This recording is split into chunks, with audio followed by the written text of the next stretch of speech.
vamos a hablar también de craneosinostosis, que ahorita vamos a ver de qué se trata esto, qué es. Así que con nosotros, y un gusto tenerlo aquí, muchísimas gracias al doctor Isaías Calata Valle. Bienvenido, doctor. Muchas gracias por la invitación. Un gusto.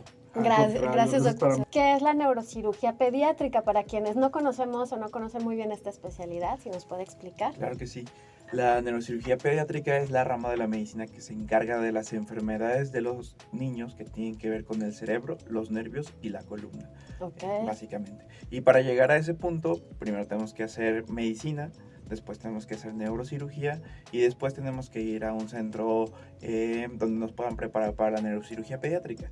La neurocirugía pediátrica, dentro de las subespecialidades de la neurocirugía, es una especialidad que tiene una cédula.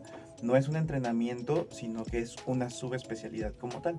Y en mi caso hice neurocirugía pediátrica en el Instituto Nacional de Pediatría, avalado por la Universidad Autónoma de México. Entonces, son los años de neurocirugía más 6 años de neurocirugía más 2 años más de neurocirugía 8 pediátrica. más los de medicina. Más los de medicina, sí. Más el posgrado, más el entrenamiento de cirugía de epilepsia. O sea, son como 12 años. Son 14 años. 14, 15 wow. años. Como dicen, no es nada más algo ahí ligero, es todo un proceso de estudio. Empezamos con la craneosinostosis. El trabalengua. Ese es el término médico. Y yo me gustaría empezar primero, para dejarlo un poquito más claro. Hay diferentes tipos de enfermedades en cuanto a la forma de la cabeza. Unas son las enfermedades que son adquiridas, que normalmente están relacionadas con un agente externo. ¿Cuáles son estas? Las plagiocefalias, por ejemplo, por posición, que es un aplanamiento en la parte posterior de la cabeza del niño, que normalmente se da porque duermen siempre de ese lado o porque el colchón donde duermen es muy rígido.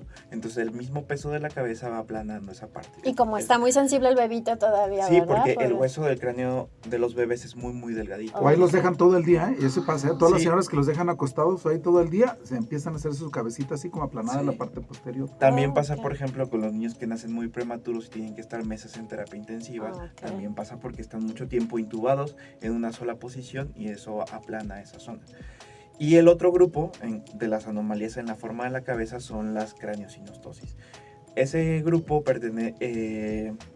son diferentes tipos de craneosinostosis, pero básicamente están relacionadas con un cierre de una sutura. Veamos el cráneo como una estructura formada de muchas islas de hueso, y esas islas de hueso se unen una con otra con una sutura, que es como una articulación especial ahí en el cráneo. Entonces, cuando la sutura funciona muy bien, el cerebro de abajo crece y la sutura se abre un poquito, y así poco a poco vamos ganando volumen en el cráneo, en el hueso. Pero cuando una sutura se cierra antes de tiempo, esa parte del cráneo no crece. Entonces el cerebro debajo de él está presionado y puede causar a la larga trastornos en el neurodesarrollo, dígase memoria, atención, control de los impulsos, inteligencia, diferentes detalles dependiendo del tipo específico de sinostosis. ¿Y eso es mientras está creciendo, o sea, en la panza del bebé, doctor, de la mamá, doctor, o ya que nace el bebé, o cómo? Dependiendo. Hay mucho de la sinostosis que ya nacen con la sutura cerrada. Y eso es importante verlo, porque entre más pronto se cierre la sutura, más alteraciones va a tener. Entonces el cerebro, en su afán de buscar volumen, el volumen que no está alcanzando en la zona de la sutura cerrada, empieza a empujar otras partes y se empiezan a deformar otras partes intentando compensar ese volumen.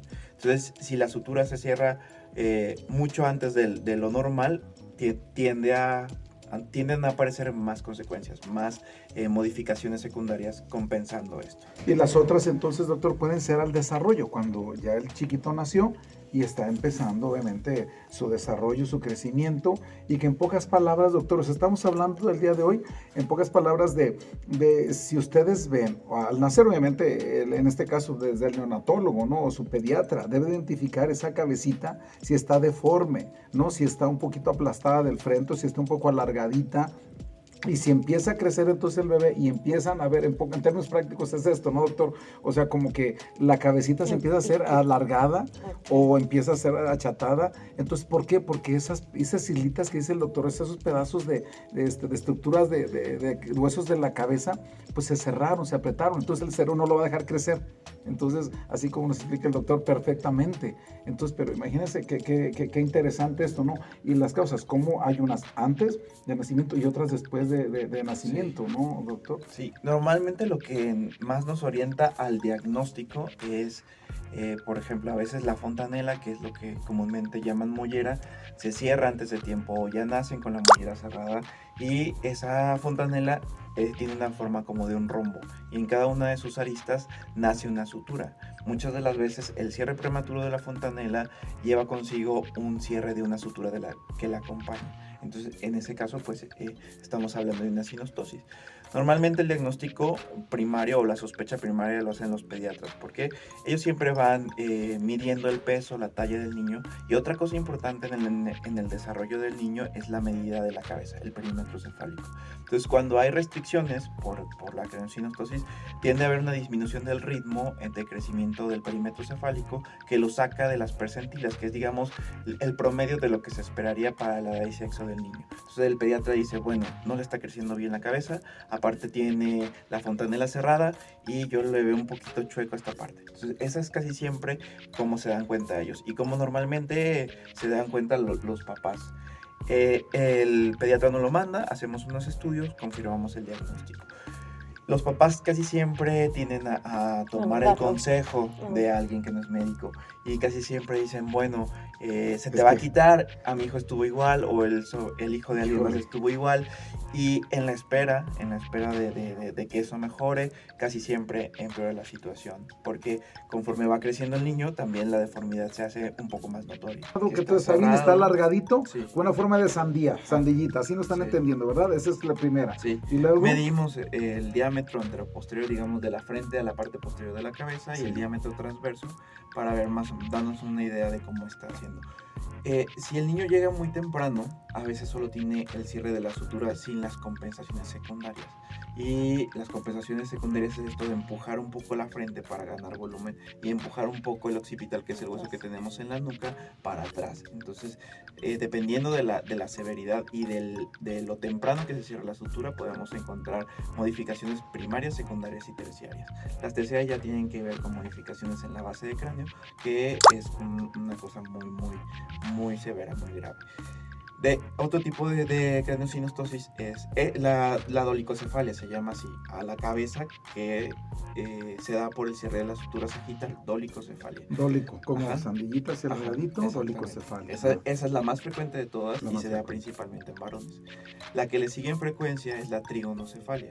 La trigonocefalia es el cierre de la sutura metópica, que es una articulación que va desde la nariz hasta la punta de la fontanela. Ahí está como hasta la base media del cráneo, digamos, aquí.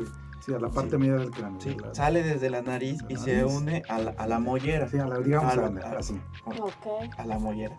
Y esa es la segunda más frecuente. Cuando esa se cierra, imposibilita que la frente crezca redonda y toma una forma de un triángulo.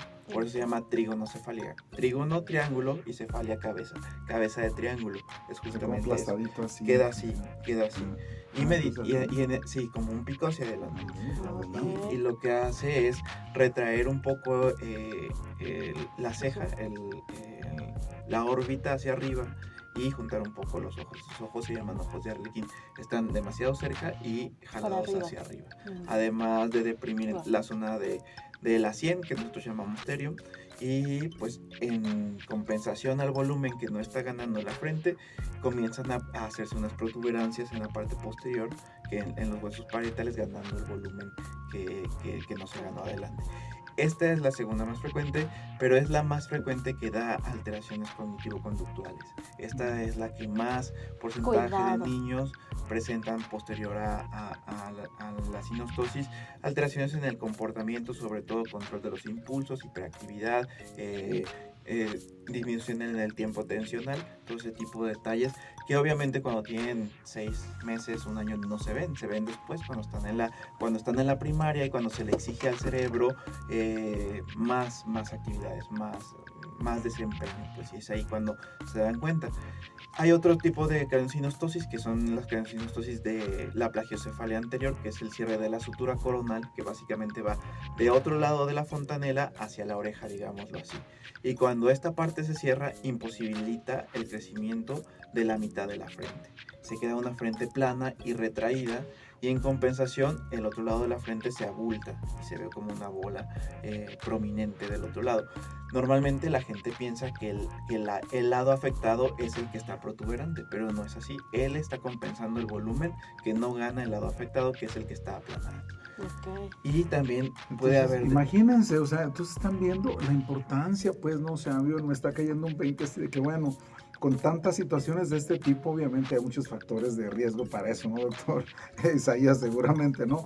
Habrá algunos factores de riesgo, ¿no? Ya nos mencionó también algunos de ellos, pero bueno, el que tengamos alguna cabecita media normal, o menos habemos algunos más cabezoncillos por ahí de repente y eso, no tiene que ver nada con eso, a lo mejor no, habemos otros, ¿qué será? Los que tenemos ahí la cabeza más grande, otros cabecita más pequeñita, sí, bueno, sí es una cuestión filogenética, yo creo ahí, ¿no? Claro. Entonces, para que no se me asusten, todo el mundo va a empezar ahorita viendo, a ver, oye, ¿qué tiene mi ahorita?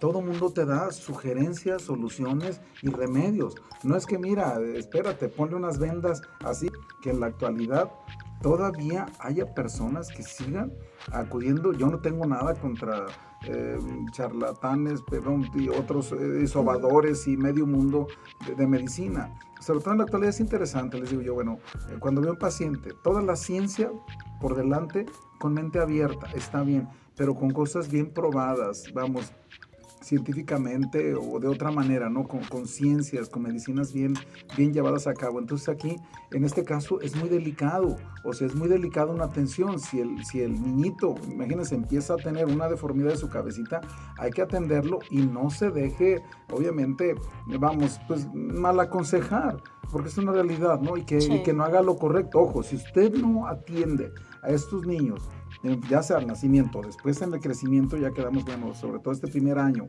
no lo atiende de una forma correcta, entonces las repercusiones, fíjense, en ese cerebrito van a ser para toda la vida, porque ese cerebrito se está formando. Entonces las repercusiones que va a tener funcionales después en todo lo que hemos ya mencionado, o sea, van a ser catastróficas. Entonces imagínense, pues ustedes, gracias a esto, y qué bonito, ¿no? Y qué padre que haya este tipo de especialidades que se preparan tanto y que estudian tanto para dar una solución a un problema como el que puede tener un bebé de usted, ¿no? Entonces ayudarle que el cerebro crezca bonito, bien, ¿verdad? Que se desarrolle completamente y sea un cerebro normal. Tengamos un niño normal en todos aspectos, en todos sentidos, y no con un retraso en el desarrollo, trastornos de movimiento, trastornos de coordinación, trastornos cognitivos, etcétera, etcétera, ¿no? Entonces yo creo que esto que usted dice acertadamente está padrísimo. Sí, es importante que vayan con el especialista adecuado, porque lo que pasa muy frecuentemente es que las mamás dicen, bueno, sí tiene chueca la cabeza y me dijeron que se podía arreglar con un casco. Y van a la empresa donde se hacen los cascos sin la previa revisión de un neurocirujano y les colocan el casco. Y en la sinostosis, en lugar de mejorar las cosas, las empeora. Porque todas las modificaciones secundarias están intentando compensar el aumento de la presión. Para resolver la sinostosis se hace una incisión, una herida como de unos 2-3 centímetros. Metemos una cámara que nos permite visualizar la sutura, visualizar la dura madre, que es una capita que cubre el cerebro por debajo, y hacer un corte. Nosotros medimos ahí los ángulos, la distancia, lo que necesitamos quitar, y básicamente lo que hacemos es retirar un pedazo de cráneo donde está la sutura cerrada. Entonces, al abrir el camino, el cerebro puede moldearlo de manera normal porque ya no existe la restricción de la sutura. Y eso va pues dándole armonía al crecimiento del cráneo. Wow. Se recomienda para niños antes de los 6 meses, porque a veces después de los 6 meses el hueso es demasiado duro como para que el cerebro lo pueda moldear. Entonces queda como no se realiza una reestructuración completa. O sea, fíjense, qué interesante esto. Así como hay cirugía endoscópica, que es o mínima invasiva, pues para una rodilla, para el abdomen. También la hay cirugía endoscópica para el cráneo, para este caso para el cerebro, ¿no? Y a través de estas pequeñas incisiones entrar ahí, quitar todo esto que se cerró, para que su cerebrito pues crezca bien, se desarrolle como debe de ser y no tenga ese niño repercusiones a futuro, ¿verdad? Sea un niño sano, normal. Qué padre, qué bonito, sí. Pues para eso ustedes tienen a ese bebé tan bonito, bueno, trabajaron deseado. Tanto tiempo, tan deseado, etcétera, etcétera. Entonces, para que hagan esto con la persona adecuada.